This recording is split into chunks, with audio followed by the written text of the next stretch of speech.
So let's get down the big board. So this is a thing you hear in the NFL draft a lot. Like, what is the big board? So when you hear these guys, when you hear Eric DaCosta, when you hear a lot of these GMs, you hear a lot of these guys, well, we took the highest player on our board. I don't think fans understand sometimes what the board is, right? How does an NFL draft board look? No, we're not going to do a whole draft board because I wouldn't have time to put up 150 names or whatever it is on the board. But I want to give you guys an idea of how NFL draft board looks. So the draft board is, I don't know exactly, obviously, what the Ravens board is going to look like. I don't know exactly who they have where, who they like, etc. in all cases. They may like some guys more than others, etc. But this gives you an idea of what the board actually looks like, okay? So when they're taking players, the best example of that in more recent years when you talk about guys with the draft board is Kyle Hamilton and Tyler Linderbaum are great examples of that in more recent years. So, like, need a receiver so bad. But, however, when you take a Tyler Linderbaum over a wide receiver and you need receiver, you're doing that because he's higher on your board. He's a better player.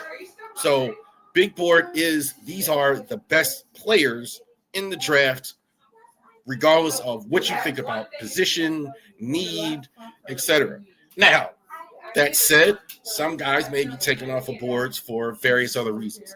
Didn't interview well with the team, didn't produce, whatever. They saw some things that they didn't like. Maybe a lot of times what we don't know is injury issues that teams have or players have. Happens every year. There's like 2 or 3 guys high on boards, high on drafts, whatever, and then we find out, okay, there's injury issues, and they drop in the draft. So, as of what we know right now, looking at everything in the draft, who is there on big board is what? This is how I've been visiting it looks, okay? We don't know it for sure. Number 1 player in the draft is Travis Hunter. Anybody that saw Travis Hunter play, it was outstanding. Guy, I don't know if he can play both ways, but certainly doesn't matter which side of the ball you put him on. I think he's fantastic. His play speed is just, you can't miss it. I get a lot of people asking me about Nick Illuminori, talking about the 4.3 speed, but he doesn't have what Travis Hunter has. You can see it in pads. You can see it in place.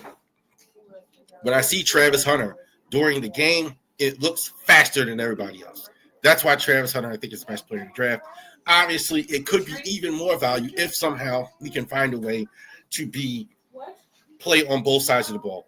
Pretty sure on some fashion, too, he's going to play on both sides of the ball in the NFL level. So I don't think that's going to be an issue at any point. Abdul Carter for Penn State. Clearly, I think some people might argue with me he's higher than Hunter, but I think Carter is a pass rusher. I think is 2. No, can't miss pass rush. Can't miss. There's no way he's going to go to a team. When you have a guy with this much talent, you have to put 3 guys on him. The thing I always look at pass rushers, especially as much as you might like them or don't like them, you scheme to take them out and you can't. That's the thing about Travis, about Abdul Carter. 2 or 3 guys you can't even do anything with. Abdul Carter, I think, is fantastic. I think is number 2. Mason Graham, I think, is 3. Graham, I think, probably his position matters a little bit.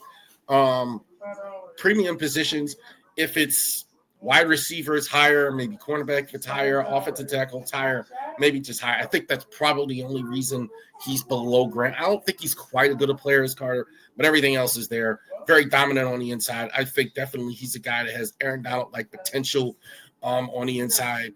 Definitely it's a big need. Jacksonville, we're going to look at that possibly to draft Graham. But I think Graham, there's no way he slips out of the top 10. I don't think there's any question about it. Will Johnson, I think, is interesting. I think he seems to be dropping on board. I think skill-wise, he's top 5. I think the injury is concerning to some teams as well. and he is behind Travis Hunter. I think those are the two things where I think that are causing it. But on the board, I think he's pretty high. I think Will Johnson is 4. Look, he may drop lower though. I think of all the players here, I think he's going to drop. He could drop the most, but I think he's outstanding. Genty, I think, is a top 5 player.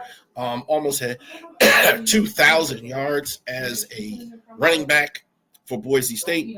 So I think he's phenomenal. I think Genty, is possibly one of the best running backs we've seen in several years. That's saying a lot. I don't think, again, position running backs. A lot of teams always feel, I don't think that's always right, by the way, but a lot of teams, GMs, fans, things like, okay, well, you can find a back later in the round. Yeah, but you won't have an answer to Genty, a guy like this who's definitely a top 5 talent, almost 2,000 yards rushing at Boise State, a small school. That's kind of the only thing I don't like about him is he kind of played at a small school. Personally, I kind of lean more towards guys that played at bigger schools, but that's good. Cam Ward 6, I think is pretty unanimous that a lot of people think Cam Ward is going to be the number 1 pick in the NFL draft.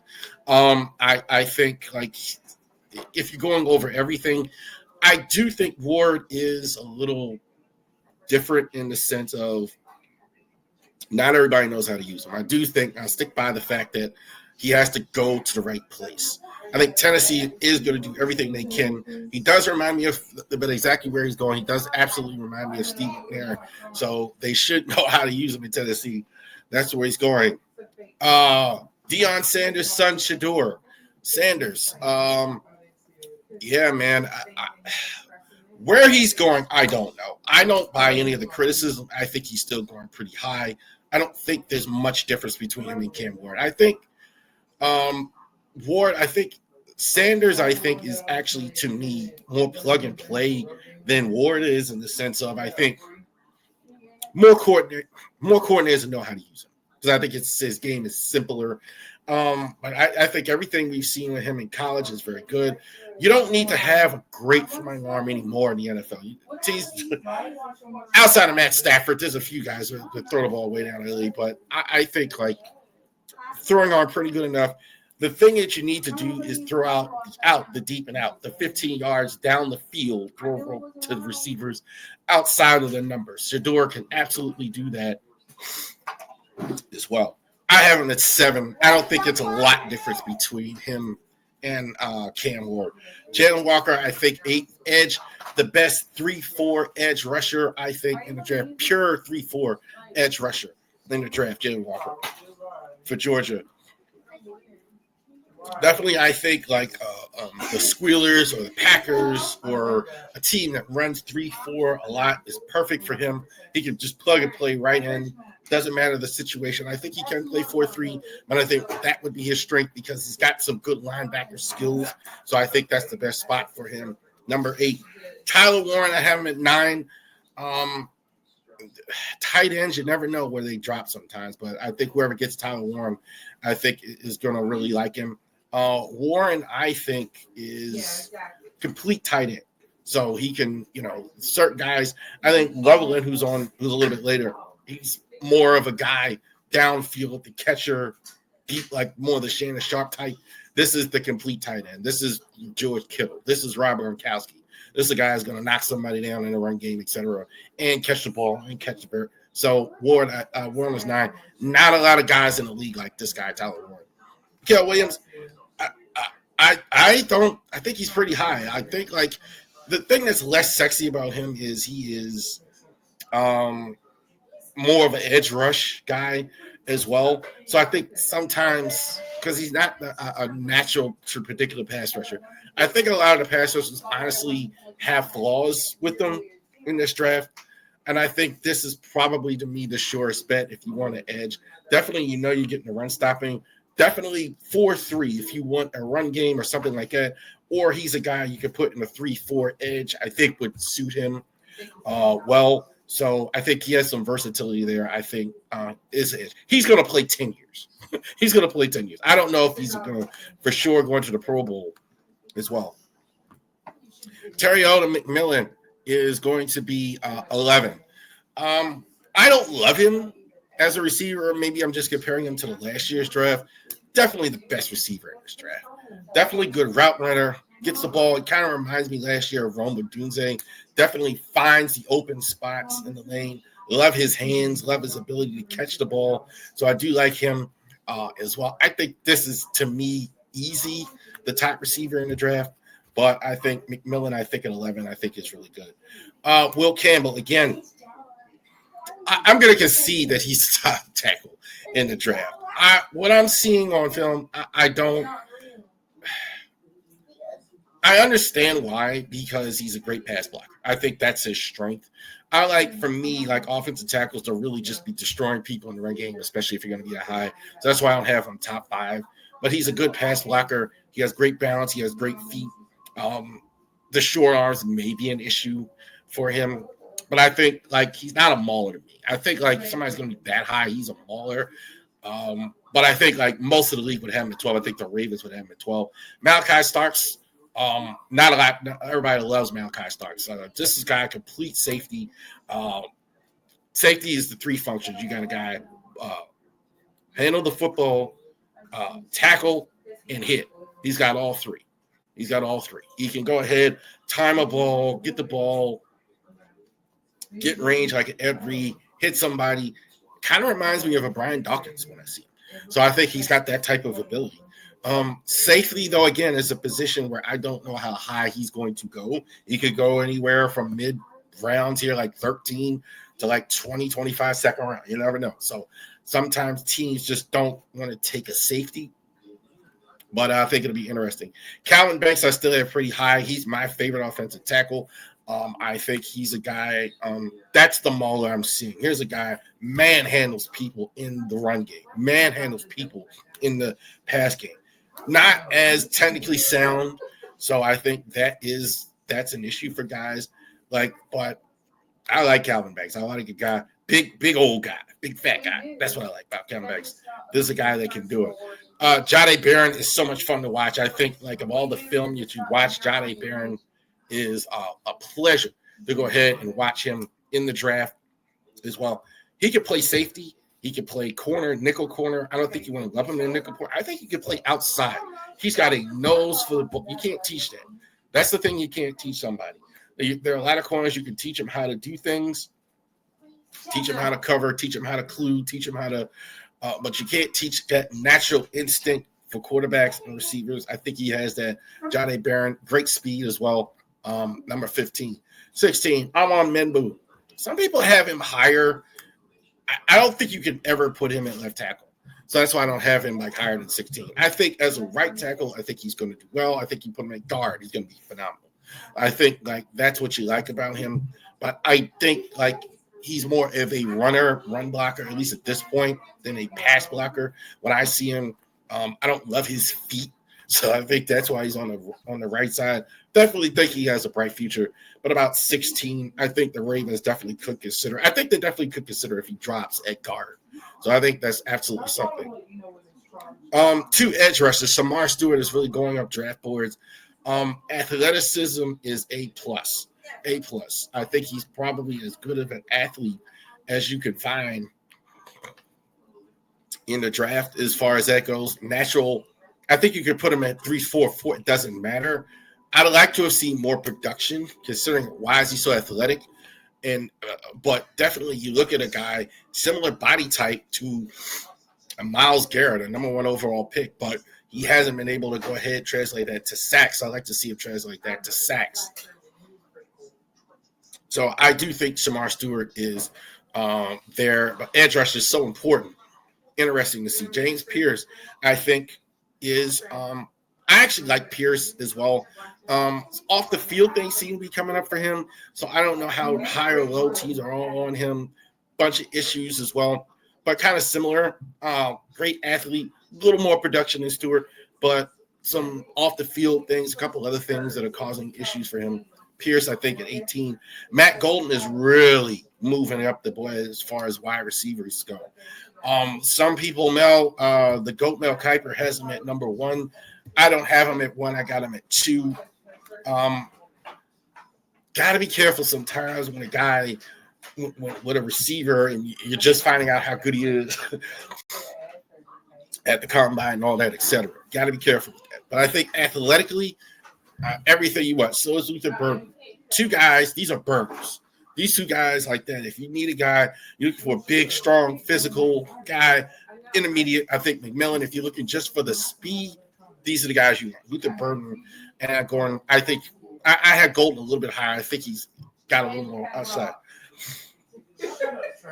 Jai Campbell, I think, is the best inside linebacker in the draft. I think this is the only one close to a first or second round grade in a lot of ways. Campbell, I think, is plug and play no matter where he goes. I think you can put him on the weak side. You can put him in the middle. Nose for the football, tackle, played at Alabama, played in a good defensive system. I don't think there's any question that you can't go wrong with a Jai Campbell there. Mike Green, edge rush. Marshall, Thunder and Herd. Wow, West Virginia people that live up here know all about Marshall, Thunder and Herd. Guy really stood out at the Senior Bowl, Mike Green. Mike Green, outstanding speed. I do like guys. I think speed rush is very underrated in the league. So this is a guy produced at Marshall, produced at a small school, produced at the Senior Bowl, produced at all these schools. So I definitely like that as well. Thank you, Kenny. Definitely check out his channel with all his friends there, Kenny's 49ers. So definitely check him out on YouTube as well. So definitely check him out here. Here's Kenny again. I worry about Campbell's shoulder. I don't think Mike Green has faced any competition last year. Mike Green. I see. He said Mike Green. I don't think Mike Green has faced any competition, even with the sack he had against Ohio State. Green, I think you're right about Green. I think the Senior Bowl thing is the thing.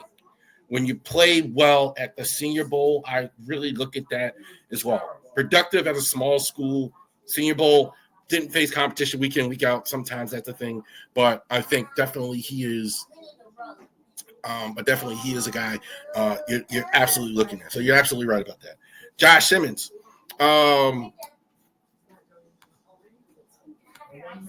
Thanks, sir. Josh Simmons is a tackle. I think the only reason he's even this low is the injury issues that he's had. Still talking about Mike Green, 17 sacks, absolutely. The injury issues that he had, I think that is a concern. I think otherwise this guy would be much higher. Somebody's going to pull the trigger. I think he's moving up boards. I think the injury issues are an issue. Tyler Booker is outstanding. Love Tyler Booker. I think the only reason he's playing guard, he's the one guard I think in the draft you could put him right away as a starter. He has got great hands. I think he's good in a pass offense, great in the ball, mauling. Puts his hands on people very well. Another guy who was very good at the Senior Bowl, Josh Connolly. Connolly, I think, more of a left tackle peer to me. I don't think he's a guy that you could put at right tackle. I think his run blocking does need some work. So I think the best opportunity for success for him is to put him on the left side. Outstanding pass blocker, outstanding feet, played against that tough competition there. I definitely think that's a thing. Grant and Harmon are the two defensive tackles. I like Kenneth Grant. I think the only concern, I think, with him is he played next to Mason Graham. And so how would he do now against when he's getting doubled, when he has, he doesn't have that next to him? Derek Harmon, I think, is a monster. I mean, that Oregon team had some big monsters on it. I think Derek Harmon is absolutely one of those guys. Definitely those guys that have first round grade. And now we're in the area where the Ravens are picking now. Okay. So you're at 26, 27. So now you're at guys like that you're seeing. Colston Loveland, I think this guy, love watching him catch the football down the field. Absolutely. He's a guy, great hands, catching the ball down the field. Loveland, I think, is not as good a blocker, not nearly as good as Tyler Warren. But I think if you just want the receiver, you can absolutely draft Loveland. I think top 20. Walton Nolan of Mississippi, I think this is absolutely a pick the Ravens could make, needing defensive tackles. Grant, Harmon, Nolan. Nolan, I think, is a slight notch below those other two, but I think Nolan is really good. This is a good groups of D tackles, and I think Grace Abel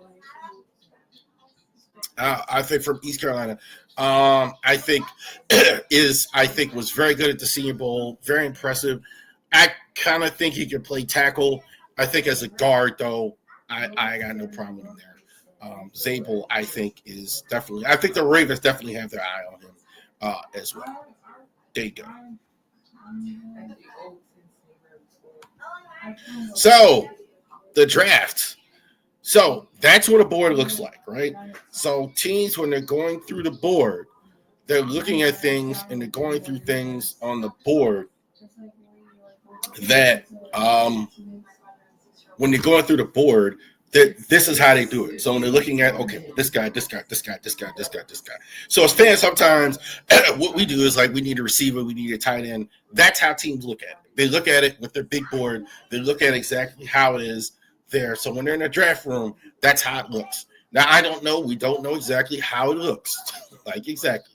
But based on need, based on players, based on those things, I think that's how the Ravens board will look going forward. Next week, they're going to have their Liars Lunch, I think, especially known pre-draft press conference. So we'll definitely go over that as well. Zabel can swing tackle on the pinch. I absolutely agree with that. I definitely think he can play tackle in the NFL. I think he'd be better. I think he'd be better at guard, but I think that's the case of all tackles because guard is a little bit easier to play. But I definitely think he can definitely play that. He's talking about Mike Green. It's hard to overlook 17 sacks. I absolutely agree with that. Definitely at a smaller school guy, you want a guy who can be for a smaller school guy. He has to be the best player on the field, and he has to play well Senior Bowl when he's playing with peers better than him. That's absolutely the case with him.